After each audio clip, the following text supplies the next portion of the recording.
In today's video, we'll be having a look at the AQA GCSE Spanish General Conversation question, breaking it down and looking at top tips to get a grade 9. So what does the general conversation look like? This is the last part of the speaking exam and is worth 30 marks. During this part of the exam, you will have a conversation with your teacher based on 2 themes. You will choose the first theme a couple of weeks before the exam, and then the other theme will be chosen at random by AQA. I'll go into some things to think about when choosing your theme later on in the video. The general conversation will last 5 minutes for foundation and 7 minutes for higher. If you have a little look on my channel, I've also posted a couple of other videos with tips for the role play question and the photo card question in case they are useful too. Tip 1. Get to know the mark scheme. The 30 marks for the general conversation are made up of 10 marks for communication, 10 marks for range and accuracy of language, 5 marks for pronunciation and intonation, 5 marks for spontaneity and fluency. To get full marks for the communication section, as you can see, I've taken these key messages from the top band. So to get those 10 marks, we need to be extending sentences, explaining opinions, giving clear information and narrating events. I'll look at those key messages in more depth later on in the video.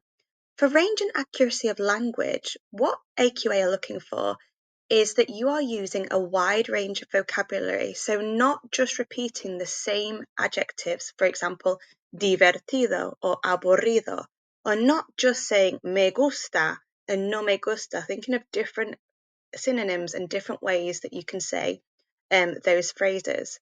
Also, they're looking for a range of tenses, so make sure that you definitely include the past, present and future. For pronunciation and intonation, that's quite self-explanatory, so making sure that you are pronouncing those words as accurately as possible. For spontaneity and fluency at the bottom for 5 marks, try to respond as promptly as possible and try not to hesitate. Again, later on in the video, I'll give you a few tips as to how you can do that. Tip 2. Add this show-off structure. This is a great structure to use in response to any past tense question, and it can be adapted really easily to fit into most contexts. So let's have a quick look at the structure. Iba a ir a un restaurante, pero mi madre me dijo, ¿por qué no ir al cine? Al final decidí ir al cine y era genial. So if we have a look at that structure in English, I was going to go to a restaurant, but my mum said to me, why not go to the cinema? In the end, I decided to go to the cinema and it was great. So this can really answer quite a lot of different types of past tense questions. For example, if you were asked, what did you do to celebrate your last birthday? Or what did you do last weekend? This structure is fantastic in response to those types of questions. As an examiner, I heard this used by one school in particular, and it was really, really impressive. It was something that was a little bit different, and it uses a couple of your different types of past tenses. It's got the imperfect tense, iba, and also the preterite tense, me dijo. So it's definitely one that will show off a little bit. Just make sure that you use an infinitive in those green boxes where I've underlined ir. Just make sure you always use an infinitive in that part of the structure. Tip 3. Extend your sentences. As we saw in the mark scheme, for the communication mark you need to extend your sentences. One of the easiest ways to do this is to always add examples using por ejemplo.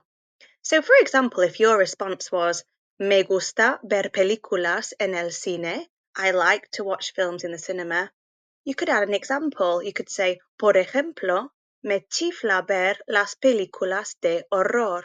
For example, I love to watch horror films. You can do this in most of your responses to your questions. So this is a great way to up your communication mark. Tip 4. Use ya que, dado que, puesto que. So these 3 structures, you've probably come across them before, and they essentially are another way of saying because or given that. Using these, To extend and explain your opinions is really, really important in the general conversation. As you probably remember from looking at the mark scheme, for the communication mark, it says you must explain your opinions. So get into the habit of giving an opinion and always giving a reason why. So, for example, you might say, Me chifla Nandos, I love Nando's, ya que la comida es deliciosa. Given that, or because the food is delicious. So getting into the habit of using ya que, dado que, and puesto que after an opinion phrase and giving a reason why you like or dislike something means you will up your communication mark. Tip 5. Pick your chosen theme carefully. So as we talked about at the beginning of the video, you get to choose the first theme that you will discuss in the general conversation part of the exam. There are some things to consider here, so let me give you an example. If you chose theme 1 as your chosen theme, then a random theme would be picked by AQA for the second theme that you discuss in the general conversation. Let's say that was theme 3. That would mean for the photo card question, you would do the remaining theme. In this case, that would be theme 2. So your photo card would be based on the topics in theme 2 in this example. The reason I wanted to give that example is because some GCSE students of mine in the past have decided to go for the most difficult theme as their chosen theme. The reason being that they can revise those responses very carefully and they know that that theme will not come up for the photo card question. The theme that a lot of my students in the past have found the most difficult is theme 2, but again, that's for you to decide by looking through all the themes. On the other hand, I have had some students who have done it the opposite way and they've said, right, I'm going to go for what I think is the easiest theme as my chosen theme because it means I can start that general conversation off being really nice and confident because I know the responses really well. So these are some things to consider when choosing your theme. Tip 6. ¿Y tú? So, as part of the general conversation, you have to ask your teacher a question at some point in that conversation.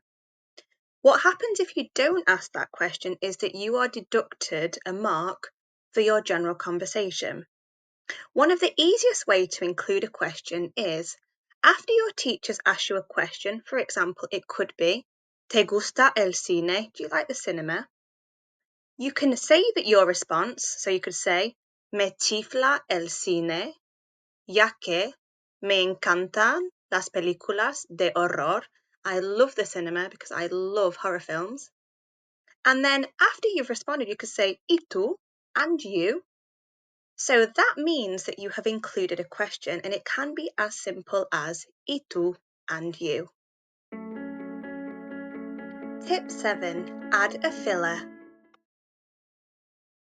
So as we saw as part of the mark scheme, you can lose marks if you hesitate. During a speaking exam, it's very nerve-wracking. There may be a point in the exam where you stumble across your words, you're not sure what to say. So here are some little filler phrases or words that you could use if you are a little bit stuck. So quite simply, you could say bueno, well, or pues, which is essentially in Spanish, or me das un momento, or un momento, por favor, can I have a moment? Hopefully, if you've used these words or phrases, that's giving you a moment to think about what your response is so you can get back on track. And this will mean that you won't lose marks for hesitation. So to finish off the video, how can you revise? Once you've prepared all the responses to the different questions, what you could do is you could download a free voice recorder app on your phone and record the question and the answer for each of the questions and listen to this as often as possible. You could ask somebody at home or a friend to quiz you on the different questions. I would make sure to do this out loud rather than thinking in your head, as this is much more effective if you are saying those questions out loud. You could create Quizlet flashcards with the question and the response and quiz yourself as frequently as possible. Or you could simply write the questions and answers on little revision cards and quiz yourself as often as possible running up to the speaking exam. Thank you for watching, and please do subscribe for weekly videos giving lots of tips to help you with your GCSE Spanish. Bye!